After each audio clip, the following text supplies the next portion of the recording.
Okay, today we're going to take a look at the Saturn CARTDEV.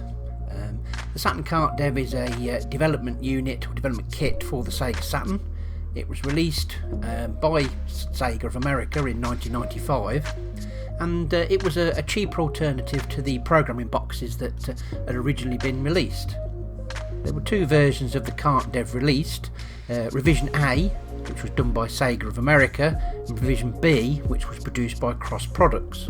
Revision B was developed mainly because Revision A was renowned for being unreliable. So basically what Cross Products had developed, they developed this unit, which is obviously what we're seeing in the video now, which was the guts of the unit. And what they'd done, they modified a production Saturn via the cartridge slot and basically Frankensteined it into this SNAS M2 development system and software.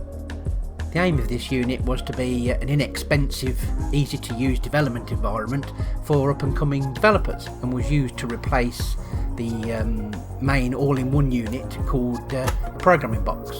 SNAS M Debugger allows full control of debugging, register content viewing, assembly code, you can view memory and obviously loads more. What I'm currently doing is replacing the CD drive. Unfortunately in this unit it obviously no longer functions like most Saturn drives. It's a standard 20-pin drive, the same as most of the original Japanese Saturns. Only difference you can see straight away is this little interface board that sits in between the motherboard and the CD drive. Now this is used obviously for where the Cross Products unit splices in. Obviously there's a switch on the side that allows you to select the internal drive or the external drive, where you can inject code straight from your development PC into that via that board straight into the motherboard.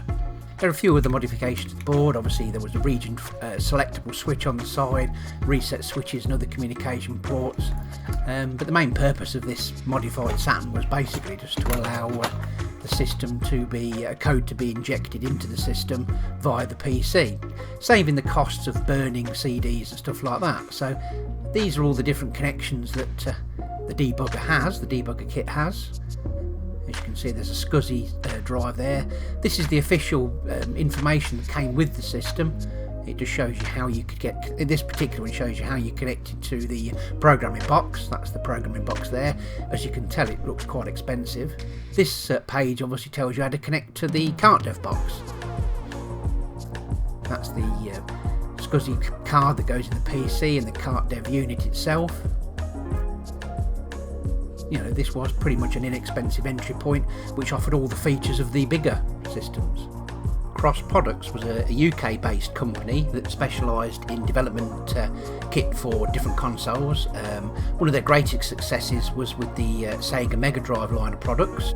So obviously once Sega announced the Saturn's imminent release, they jumped on board and started developing a development system of their own, known as the Cross Saturn obviously, based on their SNAS M2 line of development kits. Cross Products was a UK based company, and they had actually had an advert in the UK Edge magazine, issue 21, where they took out an advert which is at the actual start of this video based on the Saturn's spaceship theme.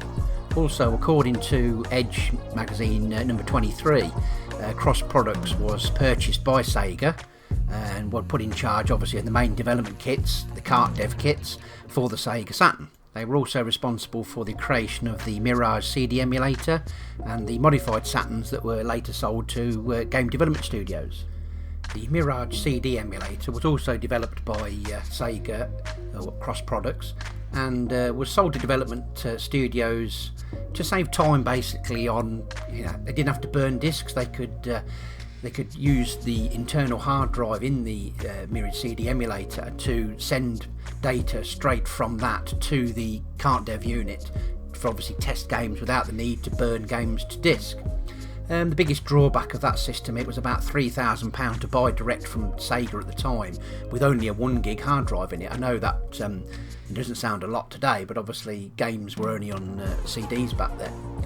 The system works similar to a lot of computers where they just mount the ISO as an image and then it can be streamed directly from the hard drive directly into the CARTDEV box. This system obviously allowed, it was very quick then to try games or try different parts of games and stream that information directly to the CARTDEV system.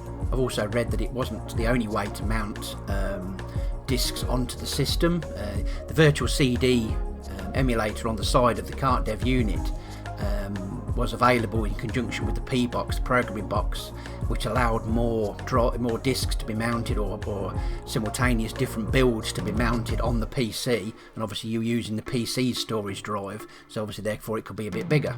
Well, this was a fascinating look at the CARTDEV system.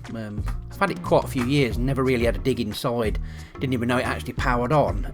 It was something I bought many years ago when a lot of this sort of stuff wasn't that popular, so it's just nice to dig that bit of old tech out, get it up and running again. Nice to see it all working. So if you managed to get this far, thanks for watching, and we'll see you again in the next video.